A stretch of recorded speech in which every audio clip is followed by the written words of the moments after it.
Got it. Okay, so you just mentioned something about hooks, right?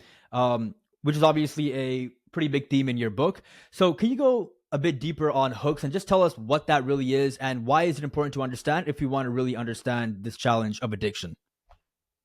So I'll give an example from one of the ones that I talked about earlier. If you believe that you're a POS and you're a loser and nobody will ever like you, that got implanted at some point. A baby's not born with that notion, right? A baby's not born with the idea that they're worthless and nobody's ever going to love them. A baby's born relatively pure and um, needing care and love, and then over time it learns to trust its caregivers that they're going to do that for him, her, and then if that happens repeatedly, then you learn to trust the people are good and will take care of you, right? Somewhere along the way that got broken for somebody who believes that they're not good enough, parents yelling at them, school betraying them, whatever, friends telling them they suck, whatever it is, right? Does that make sense? Yeah, for sure. That's the hook.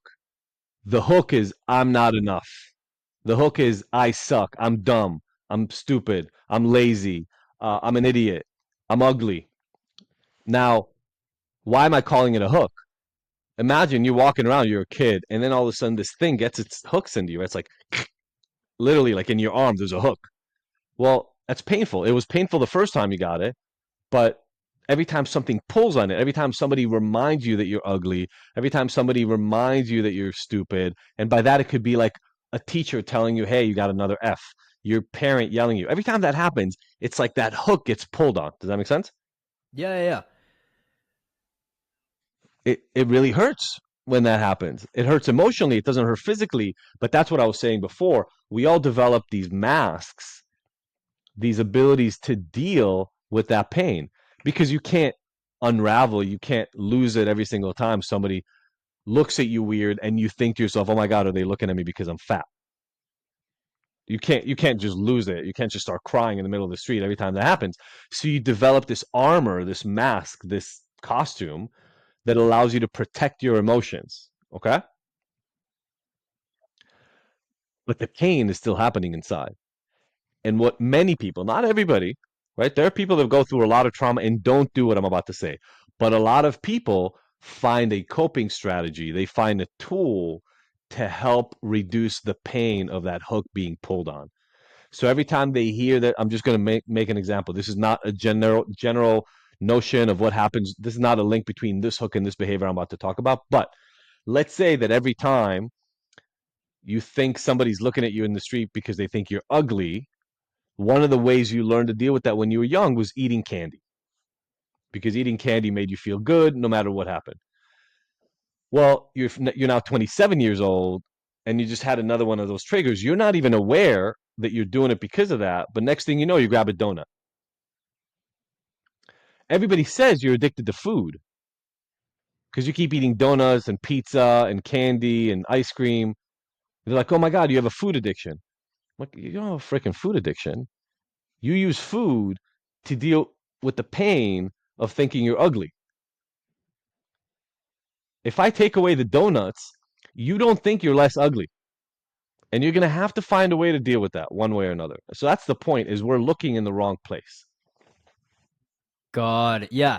So that's really interesting because that kind of leads to a point where, like, for example, if you look at people that are highly successful, right? Like really high performers, one of the driving traits is this feeling of not being enough, right? So they might 100%. not have gone down the path of drugs or stuff like that, but they kind of find that relief for that void with success, money, praise, all that stuff, right? So it just manifests in different ways based on the person, which is pretty, I guess, But I'll interesting. give you And again, yeah, go ahead. I'll give you an example. I use an example like that in the book. I don't even remember the name I used for the guy because I had to totally change this person's name because he's a very successful person that I didn't want to expose by telling the story. And he's incredibly successful. But that success comes from running away from his early life experiences that scared the hell out of him and traumatized the ish out of him. And so every time that he feels like he hit a new level, two things happen.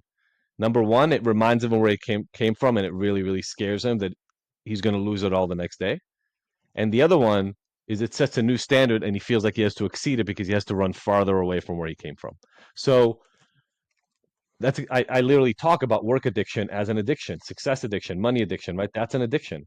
But it's the same, like, look, when somebody's addicted to porn, we've all gotten this stupid idea in our head that they're degenerates, that, have something wrong with their heads, and that's why they really love porn.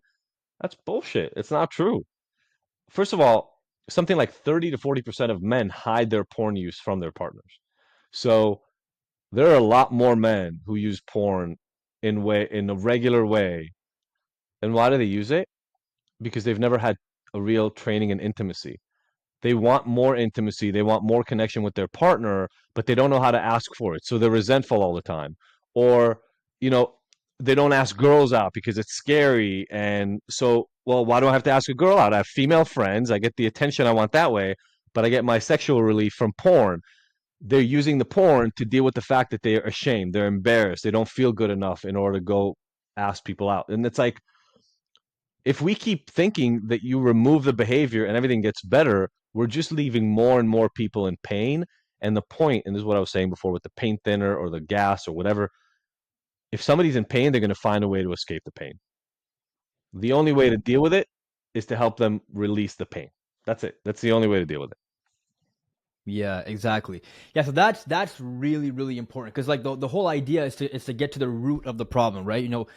Which is why you talk about calling people a porn addict or a drug addict, and these labels just don't help them because it changes their identity and kind of again takes them away from understanding the root, which is the hooks, as you talk about.